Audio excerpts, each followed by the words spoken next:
आदाब, नमस्कार, खम्मा घनी, हेलो प्यारे दोस्तों। आज की जो कहानी मैं आपको सुनाने जा रही हूँ, अतः आपसे निवेदन है कि इस कहानी को पूरा पढ़ें और अपना अनुभव कमेंट के माध्यम से शेयर करें। लाइक करें, शेयर करें। चैनल पर नए हैं तो सब्सक्राइब करना ना भूलें, बेल आइकन प्रेस करें ताकि वीडियो सबसे पहले आपको मिले। एक दिन गौतम बुद्ध ध्यान में बैठे थे। दो शिष्य आए, अपनी परीक्षा के बारे में चर्चा करने लगे। अपनी समस्याएं बताकर परीक्षा न देने का बहाना बनाने लगे।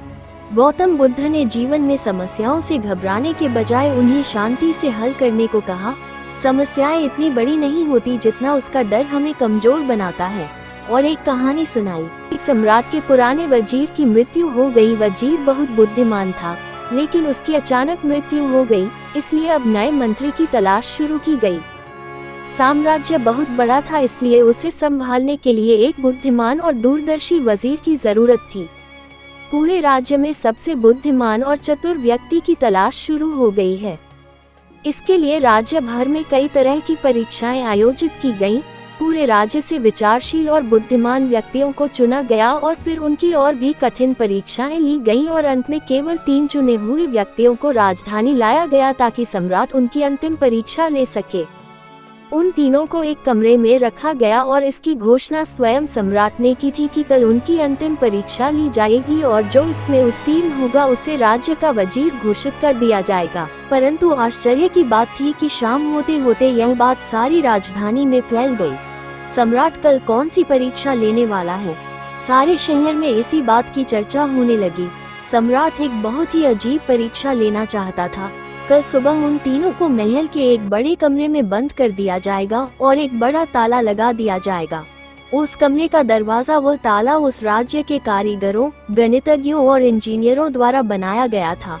उस ताले पर कोई चाबी नहीं थी, केवल कानून पर गणित के कुछ अंक लिखे हुए थे और उन अंकों में कोई पहेली छिपी हुई थी। जो उस पहेली को हल कर लेगा वही उस ताले को खोल पाएगा। धीरे धीरे यह बात उन तीनों तक पहुँच गई कि कल उन तीनों को एक कमरे में बंद कर दिया जाएगा और वहां ताला लगा दिया जाएगा।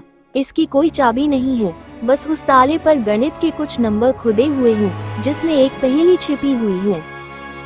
उन तीनों में से जो भी उन नंबरों का उपयोग करके पहेली को हल करेगा और सबसे पहले दरवाजा खोलेगा और कमरे से बाहर आ जाएगा, उसे वजीर बना दिया जाएगा। ये सुनते ही 3 में से 2 बाजार की ओर भागे और ताले के बारे में जितनी भी गणित की किताबें मिल सकती थी वे सब ले आए और उनका अध्ययन करने लगे। लेकिन तीसरा व्यक्ति कहीं नहीं गया और न ही कोई किताब लाया और अंधेरा होते ही सो गया। बाकी दोनों ने सोचा कि शायद डर के मारे उन्होंने परीक्षा न देने का निर्णय लिया, या हो सकता है उन्हें विश्वास ही न हो कि जो खबर सामने आई है वह सच है।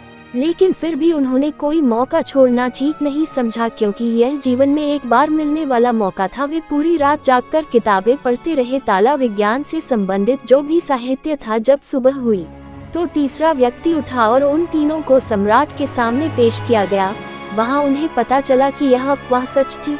उन तीनों को एक बड़े कमरे के अंदर बंद कर दिया गया था जिसके बाहर ताला लगा हुआ था, कुछ गणितीय अंकों के साथ अंकित। आप तीनों में से जो भी इन अंकों में छुपी पहेली को सुलझा लेगा वह दरवाजा खोल सकेगा, और जो दरवाजा खोलकर पहले मेरे पास आएगा मैं उसे अपना वजीर बना लूंगा। मैं बाहर आप तीनों का इंतजार करूंगा। इतना कहकर बादशाह चला गया। वे दोनों व्यक्ति जिन्होंने पूरी रात पढ़ाई की थी कुछ किताबें लाए थे। दरवाजा बंद होते ही उसने अपने कपड़ों में छुपी हुई उन किताबों को बाहर निकाला और ताले पर लिखे नंबरों को एक कागज के टुकड़े पर लिखकर उनका हल ढूंढने लगा। लेकिन तीसरे व्यक्ति ने कुछ नहीं किया। उसने अपनी आंखें बंद कर ली और कमरे के कोने में चुपचाप बैठ गया। उसे बैठा देखकर वे दोनों हंस पड़े और ताना मारते हुए बोले, क्या तुमने हार मान ली? कुछ करो तो कुछ होगा। उन्हें लगा कि उसने हार मान ली है। वह डरा हुआ है और कुछ भी प्रयास नहीं करना चाहता, लेकिन उसके मन में शांति थी, स्थिरता उसकी आंखों में झलक रही थी। वह परेशान नहीं लग रहा था, वह बैठा हुआ था। तभी अचानक उसे कुछ सूझा। वह उठकर दरवाजे के पास आया और धीरे से उसे धक्का दिया और क्या, दरवाजा खुला। वह कमरे से बाहर चला गया, लेकिन दोनों आदमी अपनी किताबों में खोए हुए थे। उन्हें पता ही नहीं चला कि तीसरा कमरे से बाहर चला गया है।